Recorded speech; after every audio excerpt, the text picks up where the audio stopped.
Test one, two, test one, two, test one, two. Good evening, good evening, good evening. Holding for 30 seconds and then we're going in.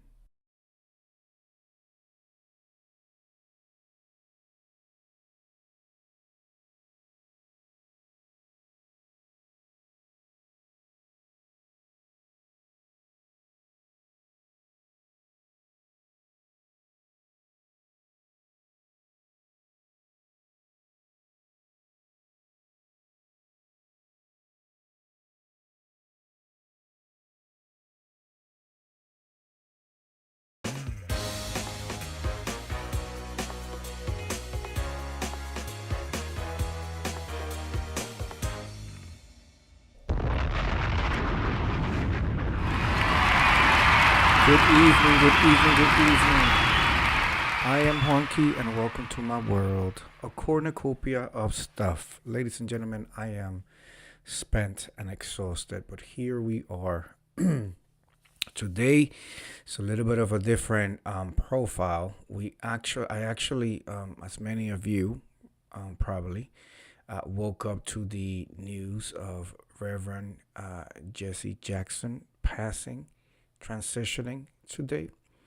So I've found it fitting to go ahead and do a little bit of research on who he was. When it came down to Mr. Jackson, I know that he was involved in the movement because he's from my time. You know what I'm saying? He's from my time. I used to see him on TV. He would be on panels and things like that. But I didn't really get what he did. Drop a bomb on that. And that's not shade. That's just, I guess, because he was somebody in my current time, my current life, right? I don't know. I guess historical figures become history for me later on when they're like in the books after their transition and all of that. But I digress. With that said, ladies and gentlemen, I am exhausted, but I was not going to call out tonight. I am going to read a piece that was written. This writer got right to it this morning. It says an appreciation piece, and it's of course in one of my favorite online magazines, Anscape, and it's entitled "What Did Jesse Jackson Want? To Take Common Sense to High Places." Okay, and this is written by Michael A. Fletcher. What does Jesse want? The question followed Jesse Louis Jackson through much of his remarkable life. He experienced many incarnations through 6 decades in the national spotlight. Fiery preacher, respected civil rights leader, self appointed corporate interlocutor,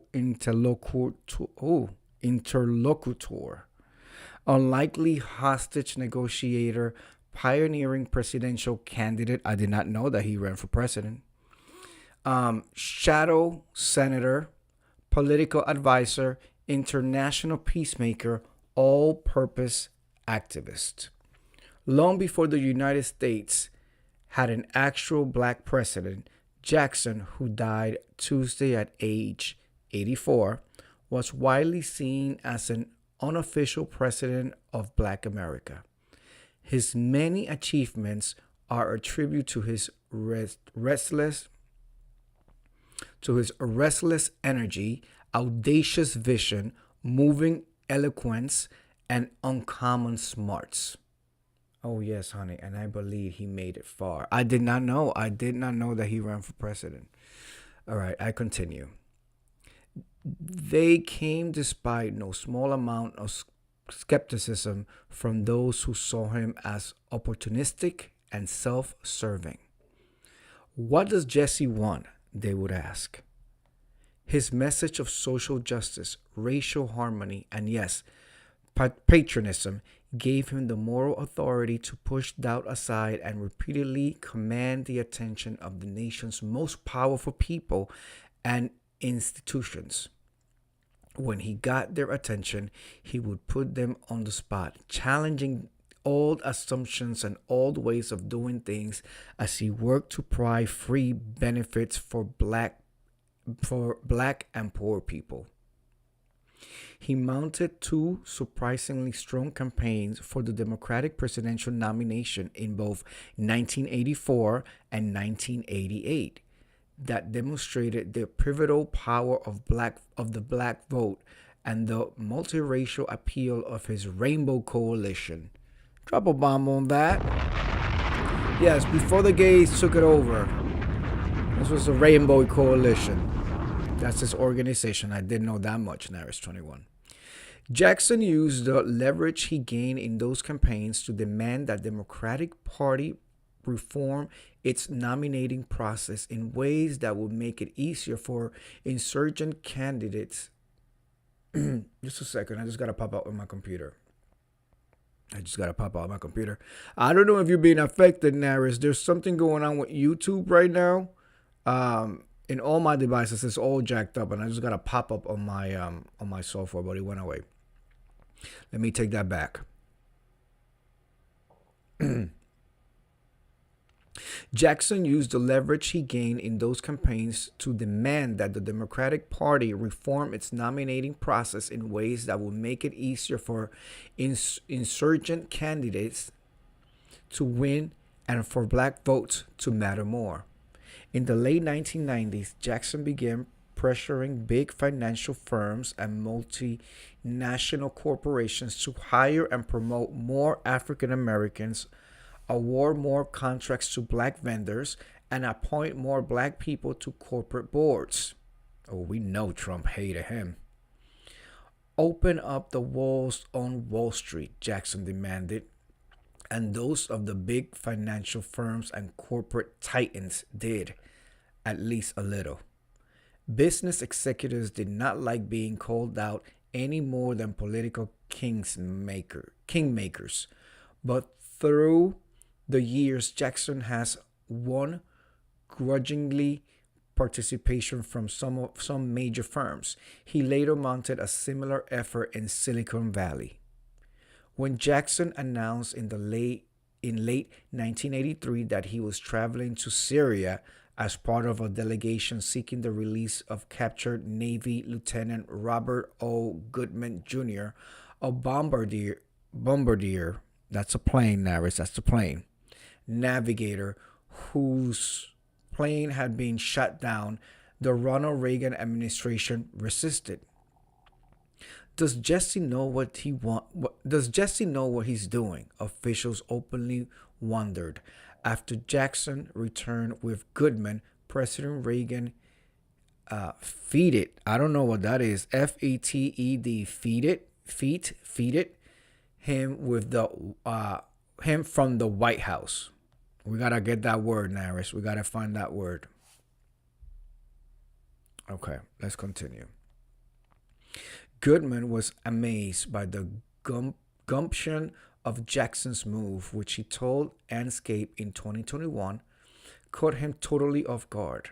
A couple of weeks after he was shot down, Goodman said he was roosted by his captors, who wanted to give him a haircut and shave before he met an American visitor. "Do you know Jackson?" they asked. "I didn't know what the hell they were talking about," Goodman said. "Michael, Reggie, Jesse?" When Goodman met Jackson, he was relieved and quickly gained respect for him. "It was good to know people knew where I was," he said, "but as time went on, I was impressed by his tactical foresight.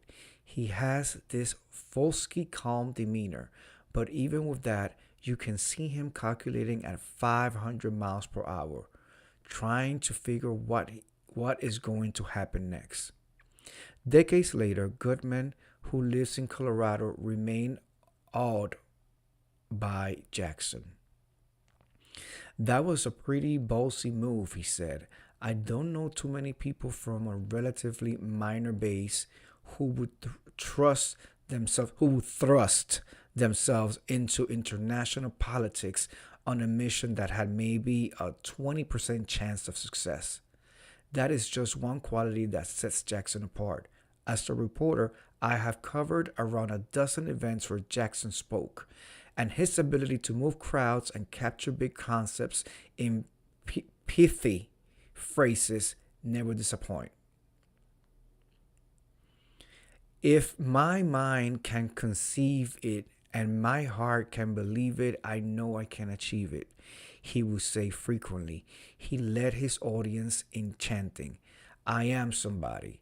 To ever lingering questions of what he wanted, Jackson would say, I am just trying to take common sense to high places.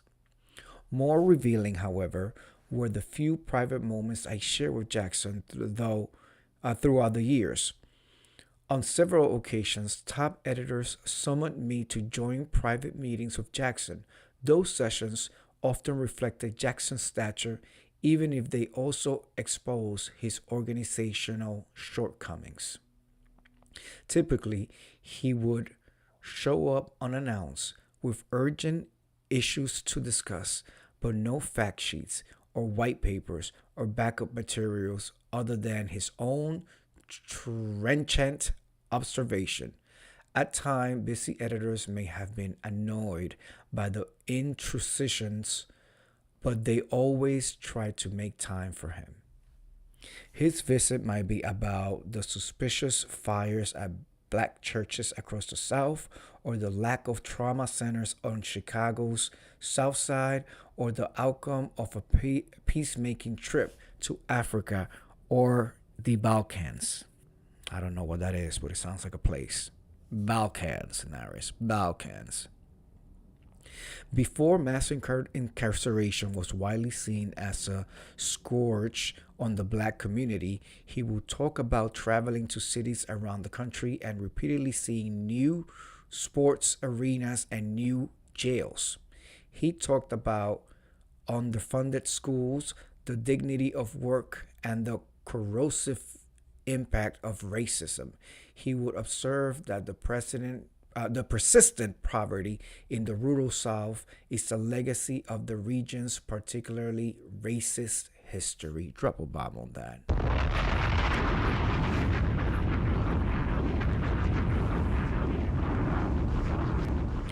Other times, Jackson would telephone out of the blue with an announcement of one kind or another. As often as not, his visits and phone calls resulted in stories, helping propel issues he championed onto the national agenda. With me, at least, his private remarks tracked his public ones. His informational his informal conversations might include an unflattering observation about some person or another. On occasion, he sprinkled in a few curse words, which felt like his way of signaling that he was sharing the unwavering truth. It certainly made Jackson more relatable. For much of his career, Jackson was ever present, leading marches, addressing rallies, speaking at political gatherings, opinion on talk shows, joining picket lines, sitting ringside at fights and courtsides at NBA games, receiving presidential awards, preaching from pulpits, and appearing seemingly everywhere racial controversy made the news. That omnipresent quality sometimes made Jackson the target of mockery. Chicago newspaper columnist Mike Royko called him Jesse Jetstream, and the name stuck. But now it is clear that there was power in his presence. Reverend Jackson, he shows up. He may not be on the program, but he's going to be in Selma. He's going to be in all the places where some important civil rights movement is happening. He kept that up. Cheryl Ifill, the former president and director counsel of the NAACP Legal Defense and Educational Fund, told me in September 2021, quote, he understands something that I admire and I see as a valuable secret. People who are marginalized need to feel your consistency. We call it ministry of presence, end of quote. Perhaps Jackson's Uh, Perhaps Jackson made it easy to take him for granted, but he was a historic figure who stood on the front lines of the fight for civil rights as it moved from ending state sanctioned discrimination to the ongoing fight for equity in the workplace, the boardroom, and the classroom. Jackson was only 4 years removed from North Carolina A&T University, where he was a quarterback and student body president, and traveling with Martin Luther King Jr. When the famed civil rights leader was assassinated in 1968. It was not long before Jackson emerged as the nation's most prominent civil rights leader, one whose image reflected a new generation, unlike his predecessors, who wore sober suits and skinny ties. He was part of a new generation, comfortable in a dashiki medallion and billowing afro. He also moved the civil rights struggle into new arenas. He threatened and led boycotts that helped black entrepreneurs get fast food franchises, car dealerships, and beer and soft drinks bottling deals. Years later, he will insert himself in foreign policy discussions, pushing for the end of apartheid in South Africa and conducting negotiations to release prisoners in countries from Iraq to Cuba. His two presidential runs helped clear the way for black candidates to run elsewhere, and in 2008 for the election of Barack Obama as the nation's first black president. Drop a bomb on that.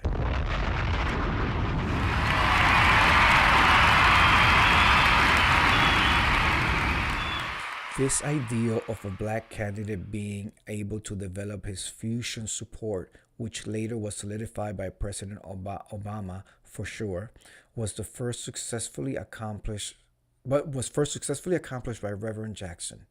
Afil said he was able to pull together multicultural support. Part of Jackson's political secret was the respect he showed for the poor and working class people, allowing them to be seen in their full humanity. That was the that was the galvanizing force of his Rainbow Coalition. More than 30 years later, I can still remember feeling tears of pride welling in my eyes during his speech to the 1988 Democratic National Convention in Atlanta. Quote, most poor people are not on welfare. Some of them are illiterate and can't read the want ad section. And when they can't find a job that matches the address. They work hard every day, said Jackson, who was born to a teenage mother in Greenville, South Carolina. Quote, I know, I live amongst them. I'm one of them. I know they work. I'm a witness. They catch the early bus. End of quote. The presidential runs may have marked the apex of Jackson's influence. Still, in the subsequent years, he was as busy as ever. He served a term as a shadow senator from Washington. He endured a scandal in 2001 when he acknowledged fathering a child outside of his marriage. Not without fault. With a woman who worked for the Rainbow Push Coalition. Despite that, he continued intervening in crises, big and small, advising presidents, campaigning for political candidates, and showing up wherever civil rights news was happening. But slowed by age and illness, the attention he commanded slowly disappeared, and yet another generation of leaders took stage. Where are they? I'm looking for the new generation of leaders. Let me go back to the story. The last time I talked to Jackson face to face was in 2013. He was in a conference room at the Washington Post, where I worked at the time, finishing up one of his impromptu newsroom visits. He had a stack of glossy black and white photos featuring him as a young man in rolled up jeans and white sneakers as he walked along a corridor with King. He offered me a copy and asked me to remind him of my name so he could inscribe the photo. He offered familiar encouragement. Quote, Mike, keep hope alive, he wrote. Mike Fletcher is a senior writer at ESPN.com. He is a native New Yorker and a longtime Baltimorean who enjoys live music and theater. Very nice piece. Very nice piece. And listen, when I started reading, like I said, I did not know who, but for knowing his face and knowing that he's involved in civil rights movement, did not know that he ran for the presidency twice, did not know that he had done so much work, that he worked side and side with Dr. Martin Luther King Jr. So very good, very well written article. Very well written article. Rest in peace, Reverend Jesse Jackson. Thank you for your contribution. You walk so that we all can run. Thank you, thank you, thank you. Rest in peace. I will see you guys tomorrow for our 18th profile. Okay. Thank you for coming through. Thank you for listening. Please hit that like, subscribe, and I will see you guys tomorrow. R.I.P. Mr. Jackson.